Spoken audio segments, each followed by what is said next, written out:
A paz do Senhor Jesus, seja bem-vindo a mais uma pré-aula da nossa Escola Bíblica Dominical, aqui da Igreja Evangélica Assembleia de Deus em Joinville.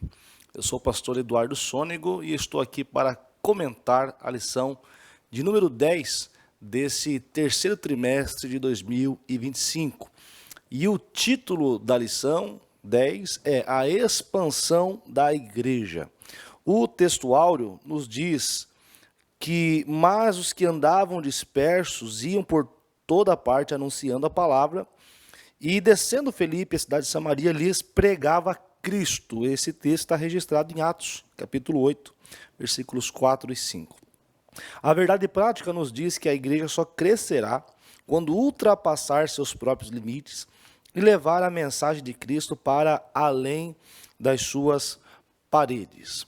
A leitura bíblica em classe está registrada em Atos, capítulo 8, versículo 1 ao 8, e também versículos 12 e 15 também. Eu sempre reforço aqui a importância de utilizar a leitura em classe com os irmãos, porque além de envolver os irmãos na sua aula, também sustenta e dá base essa leitura para todo o conteúdo da lição. Antes de nós irmos para a nossa introdução, eu já gostaria também de fazer um convite a você que chegou até aqui para se inscrever no nosso canal, deixar também o seu like, né, sua contribuição aí para esse vídeo e também para os outros vídeos que você pode assistir aqui no nosso canal. E quando você curte e se inscreve e compartilha, você estimula o crescimento dessa página e assim conseguimos alcançar muito mais pessoas através da palavra de Deus. A nossa introdução nos diz o seguinte: nessa semana vamos estudar como a igreja foi dispersa por causa de uma grande perseguição. Até então, os cristãos estavam concentrados em Jerusalém e não tinham avançado na missão de espalhar o evangelho. Mas tudo mudou quando Estevão, um dos 7 escolhidos para servir, foi morto por causa da sua fé. Na verdade, Jesus havia predito em Atos 1 e 8 que os cristãos seriam espalhados pelo mundo para anunciar a sua mensagem.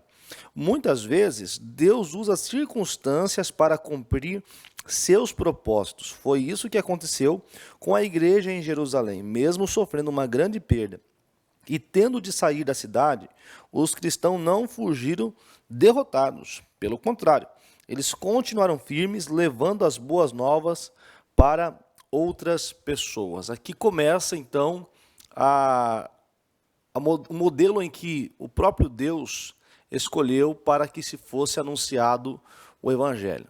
A partir da premissa que o judaísmo era uma religião exclusivista, nós temos agora esse cristianismo nascendo e Deus permeando o caminho do cristianismo embrionário a fim de que eles pudessem compreender o propósito de Deus em relação à difusão do evangelho, não somente entre os muros de Jerusalém, mas em toda a Judéia, Galiléia, Samaria e, como disse o próprio Jesus, até os confins da terra. Claro que essa missão, esse acontecimento se deu em uma situação um pouco adversa, não tão favorável, talvez, para os cristãos primitivos, mas Deus, ele usa meios, ele usa circunstâncias para cumprir os seus propósitos, mesmo que essas circunstâncias pareçam muitas das vezes dolorosas para nós. Mas Deus, ele é especialista em transformar o caos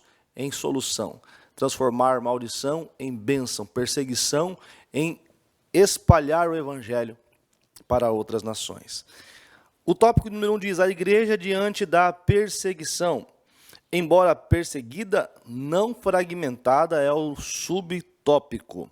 Por conta da perseguição que foi movida contra Estevão, o evangelista enfatiza que os cristãos foram dispersos pelas terras da Judéia e Samaria, exceto os apóstolos. Os capítulos 4 e 5 de Atos registram a perseguição focada mais sobre os apóstolos, líderes da igreja. O fato deles não terem sido dispersados, como fizeram os demais crentes, não significa que eles também não foram perseguidos. Esse subtópico tem o objetivo de nos apresentar a forma em que a igreja se comportou após a dispersão. Vale ressaltar que a igreja estava sofrendo pelo fato de estar sendo perseguida. Acabara de perder um dos seus membros, né, um dos seus diáconos, que era Estevão, através do primeiro mártir, né, a primeira morte por decorrência de seguir a Cristo, e isso colocou a igreja numa situação um pouco embaraçosa no que diz respeito a essa perseguição religiosa. Porém, entretanto, a igreja não se fragmenta, a igreja ela se dispersa de modo de sair daquela localidade, mas não se fragmenta no sentido de se espalhar e finalizar a sua missão. Não, muito pelo contrário. A igreja, uma vez dispersa, continua unânime, unida no propósito de levar a boa semente, de anunciar o evangelho. Perceba como eles se apropriam da situação, embora dificultosa, mas enxergaram nela uma oportunidade de espalhar o evangelho. E talvez também até compreendendo melhor os planos de Deus para essa nova cosmovisão de mundo que era o cristianismo. Okay? O subtópico número 2 diz a igreja em luto. Na narrativa de Lucas destaca que uns varões piedosos foram enterrar Estevão e fizeram sobre ele grande pranto. É claro que essa perca foi uma perca significativa. Nós, antes de sermos cristãos, somos também seres humanos, né? E seres humanos inclinados também às emoções, também temos nossas limitações emocionais, psicológicas, e é claro que uma perca significativa dessa proporção, como foi a perca da igreja em Jerusalém, é uma perca que abala emocionalmente muitas pessoas, né? E assim aqueles cristãos também estavam, de certa forma, abalados emocionalmente pela perca de Estevão. O próprio texto dá conta que esses varões piedosos, eles fizeram um grande pranto, expressando aí a profunda tristeza dos seus corações em relação à perca de um grande homem de Deus que era Estevão, e também da iminente tentativa daqueles grupos religiosos da época de censurar a voz da igreja. E essa censura não era uma censura apenas ideológica no âmbito das ideias, mas uma censura que resultava em perseguição e culminando na morte, como foi o caso de Estevão. A igreja estava apreensiva em relação a tudo isso. Então, com certeza, havia um clima de certa insegurança no que diz respeito a pregar o evangelho, e a igreja estava em luto, a igreja estava preocupada emocionalmente, estava afetada por esses fatores, só que há um porém diante de tudo isso, e está registrado no subtópico número 3, mas não desesperada. É normal qualquer cristão passar por estas oscilações emocionais, algumas oscilações espirituais também, muitas vezes, mas aqui se referindo a essa oscilação emocional. Isso é normal, como todos nós seres humanos somos inclinados para essas emoções humanas, né? Nós ainda não recebemos o corpo glorioso, não tivemos aquilo que é corruptível revestido de incorruptibilidade ainda. Chegará um dia que tudo isso cessará, obviamente, é uma promessa divina, mas enquanto esse dia não chega, somos seres humanos limitados, porém que servimos a um Deus ilimitado. Essa é a diferença. Seres humanos limitados servindo a um Deus ilimitado, poderoso, capaz de suprir nossas necessidades e capaz também de solucionar até os problemas mais íntimos, intrínsecos das nossas almas. E foi o caso da igreja em Jerusalém. Essa igreja abalada emocionalmente, afetada pelo luto, mas não desesperada. O fato é que a igreja pranteou Estevão, chorou por ele, e lágrimas foram derramadas. Contudo, o texto não mostra uma igreja desesperada, desmotivada ou devorada pela tristeza. A emoção, a tristeza, o luto, é fato, a realidade pode acontecer com qualquer família, qualquer um de nós, até mesmo cumprindo a missão, o nosso ministério, podemos passar por momentos de instabilidade emocional. Agora, instabilidade emocional, oscilação emocional, não significa desespero emocional. Por quê? O desespero emocional, ele nos leva a tomar decisões precipitadas. O desespero emocional nos leva a ter condutas inapropriadas que fogem dos padrões bíblicos, que não são compatíveis com a vontade de Deus para a nossa vida. É importante ter cuidado e filtrar as emoções. Eu não estou dizendo para você não ter sentimentos, não estou dizendo para você não ter emoções. Não, isso é fato, nós vamos ter. Como é que eu lido com essas emoções? A igreja em Jerusalém soube lidar da forma mais adequada possível, não permitindo que aquele sentimento afetasse de modo que freasse o avanço dela na sua missão. E também entendendo que Estevão viveu uma experiência gloriosa com o Senhor e a sua partida, o seu martírio, na verdade, foi uma evidência, foi um testemunho para aqueles que estavam observando a sua morte. Em qual sentido? No sentido de que mesmo sendo apedrejado, mesmo estando nos últimos instantes da sua vida, ele olha para o céu e declara que vê os céus abertos e rodeado por seus anjos, ele vê o Senhor na sua glória. Então, o seu martírio, na verdade, trouxe uma luz de esperança para aqueles que estavam caminhando a Cristo e os impulsionou a continuar nessa missão, entendendo que as suas recompensas não eram terrenas, mas celestiais. Então a igreja se motiva, ela está emocionalmente afetada pelo ocorrido, pela perseguição que estava instaurada, mas não deixou de cumprir a sua missão. Não estava desesperada, não estava desalinhada emocionalmente ao ponto de perder o foco no seu propósito. Glória a Deus por isso.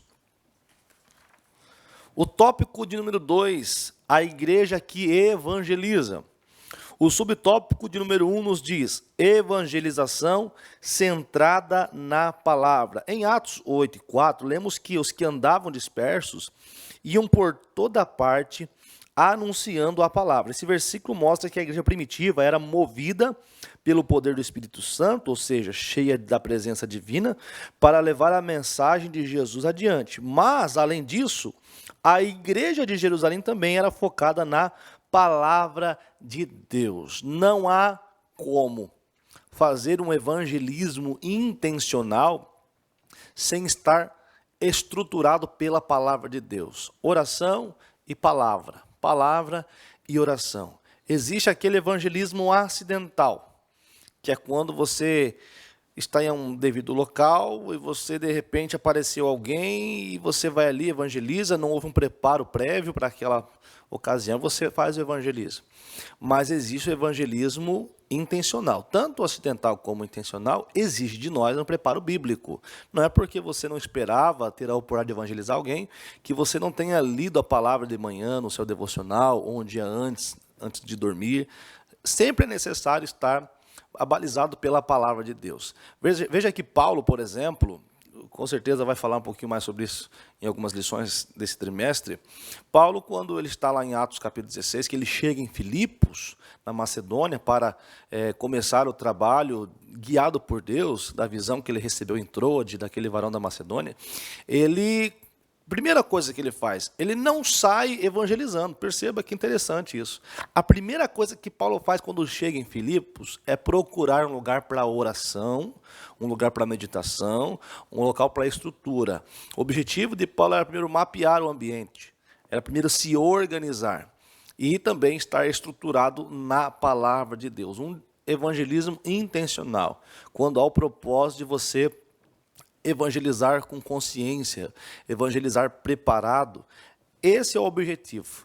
A igreja de Jerusalém, que estava sendo dispersa, embora dispersa, não desorganizada. Dispersa, mas não desarrumada. Uma igreja que estava balizada pela palavra de Deus. E aonde passava, a palavra de Deus estava na ponta da língua, como uma espada espada de dois gumes que vai até a divisão da alma e do espírito, preparada para tocar os corações daqueles que estavam com a sua alma carente de Deus. Glória a Jesus. O subtópico de número 2 diz a evangelização centrada em Cristo. Filipe, um dos 7 escolhidos para servir na igreja, também foi disperso. E ao chegar a Samaria, lhes pregava a Cristo. Como já vimos, um ministério bem-sucedido precisa ser fiel à palavra de Deus, mas também deve ser totalmente centrado em Jesus, ou seja, precisa ser cristocêntrico. A nossa mensagem, ela é cristocêntrica, apresentando Jesus como o centro de tudo. Perceba que as pregações da igreja primitiva, todas eram cristocêntricas.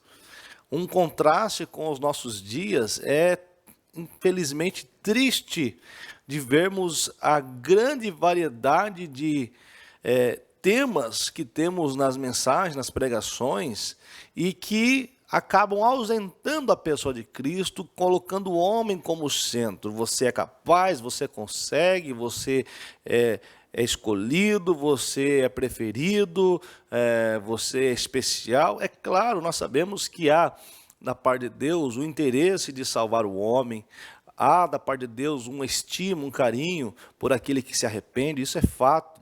Mas a nossa mensagem, ela não pode estar centralizada no homem, não pode estar centralizada nos meus desejos pessoais. A mensagem do Evangelho deve estar centrada em Cristo. Quando Pedro levanta em Atos capítulo 2 para pregar aquele famoso sermão, perceba que ele resgata a história de Israel desde o Antigo Testamento, culminando na pessoa de Cristo. Aqui está. O propósito pelo qual estamos aqui é essa pessoa, é Jesus Cristo, aquele que vocês crucificaram. Ele ressuscitou no terceiro dia. Ele veio, fez uma promessa que eles batizaria com o Espírito Santo e também fez uma promessa que um dia retornaria.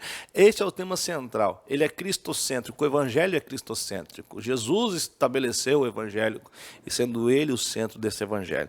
Então, Cristo deve ser o centro também da evangelização, assim como Filipe, que era um diácono dispersado em Samaria, anunciou a Jesus Cristo àquelas pessoas, apresentando como o Messias prometido. Glória a Deus. Tópico número 3, a igreja que dá suporte à evangelização. O subtópico número 1, o suporte da igreja. No livro de Atos, lemos que os apóstolos, pois que estavam em Jerusalém, ouvindo que Samaria recebera a palavra de Deus, enviaram para lá Pedro e João. Essa passagem mostra que a igreja de Jerusalém dava suporte e completo apoio ao trabalho que era feito fora dos seus muros. Glória a Deus por isso.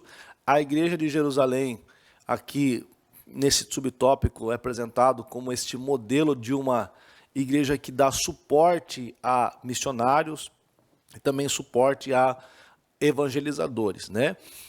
Trazendo para o nosso contexto, especialmente falando aqui da nossa cidade de Joinville, louvo a Deus pela visão extraordinária do nosso pastor-presidente, pastor Sérgio Melfior, ladeado das nossas equipes do discipulado, pastor Juari, também pastor Anderson Marcelo, pastor Clebson Bandeira, no trabalho da evangelização. Temos visto aqui, como testemunhas oculares, o grande investimento que é feito por parte da nossa igreja, do nosso presidente, em relação ao trabalho de evangelismo. Não somente no ir anunciar o evangelho com apoio e suporte de carros de som, caminhão, estrutura de som para poder anunciar a Jesus, equipe estruturada, bem uniformizada, preparada, articulada para poder fazer esse trabalho, bem como também a distribuição de materiais que possam alcançar outras pessoas em Joinville, não somente em Joinville, mas em outras cidades aqui de Santa Catarina, sendo assim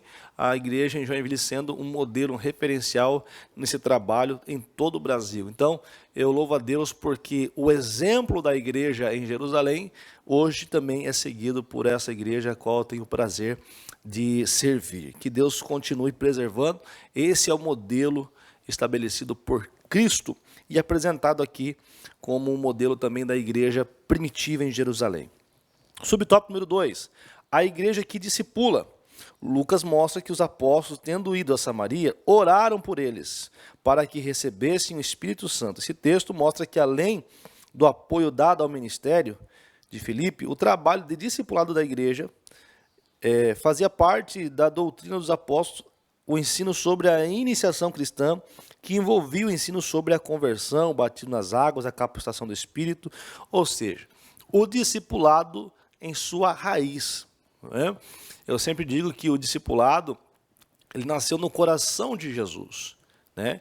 E nós pegamos toda aquela estrutura ensinada por Cristo, pelos apóstolos, e centralizamos no modelo de aplicação, chamado também aqui o discipulado intencional, né? E esse discipulado ele nasce já em Cristo, mas é difundido pela igreja primitiva, pelos apóstolos, de modo a compreender a necessidade da integração de novos membros no seio da igreja, de modo a não perder o controle do registro dessas pessoas que estão ingressando na fé. Eu penso como foi que o evangelista Lucas foi tão preciso ao dizer que 3.000 almas foram agregadas naquela pregação de Pedro, depois 5.000 almas. Esse número só foi possível chegar a partir de uma intenção, a intenção de cuidar dessas pessoas. Se houve um registro de 3.000 almas, é porque houve uma equipe preparada para contabilizar, para abraçar, para dar início ao processo de discipulado com aquelas pessoas. Esse número matemático apresentado nas Escrituras revela a real intenção da igreja primitiva em cumprir o mandamento de Jesus. Ide e fazei discípulos de todas as nações, batizando-os em nome do Pai, do Filho e do Espírito Santo. A igreja primitiva é uma igreja que evangelizava, e mesmo dispersa em outras cidades, como o exemplo de Filipe em Samaria, que é o caso que estamos apresentando aqui, uma igreja que evangelizava e também que discipulava os seus novos membros. E por fim, o subtópico número 3, sem o recebimento do Espírito, o discipulado está incompleto. Filipe pregou a Cristo, realizou muitos sinais entre os samaritanos, levando-os à fé e ao batismo nas águas. Mais tarde, o apóstolo Pedro e João foram enviados para que recebessem o Espírito Santo, completando assim o discipulado desses novos crentes. O fator multiplicador do discipulado. Agora vem esse complemento, na verdade, eu não diria um complemento, mas um revestimento de poder necessário. A igreja fora discipulada, foi alcançada por Jesus, e agora esses novos membros recebem da parte de Deus o revestimento de poder através do batismo com o Espírito Santo, a fim de que possam seguir os passos desses seus mestres que o ensinaram, a fim de conduzir outras pessoas também a Cristo, através da pregação do Evangelho. E o revestimento de poder, o batismo com o Espírito Santo, é necessário para que eles possam ter êxito e sucesso na conclusão da sua missão. Pedro e João, eles foram para Samaria para justamente dar ênfase no batismo com o Espírito Santo e orar ao Senhor para que batizasse aquelas pessoas, a fim de que eles também fossem difusores da palavra de Deus e anunciassem o Evangelho. Glória a Deus, que Deus nos preserve, que Deus cuide de nós, nos ajude a manter esses padrões da igreja primitiva. Que possamos ser uma igreja cheia de Espírito Santo, que discipula, que evangeliza e que, independente das situações emocionais, possamos continuar firmes no nosso propósito. Para finalizar, nossa conclusão. Nessa lição, vimos como o evangelho se espalhou rapidamente após a perseguição contra a igreja. Isso só aconteceu porque a mensagem cristã tinha um foco claro, a palavra de Deus e a cruz de Cristo. Sem Cristo e sem a Bíblia não há evangelho. A Bíblia não destaca os métodos que Filipe usou para evangelizar Samaria, mas enfatiza o poder do Espírito Santo e da palavra de Deus. Esse é o exemplo que devemos seguir. Glória a Deus, que Deus os abençoe. Obrigado por você que ficou até aqui.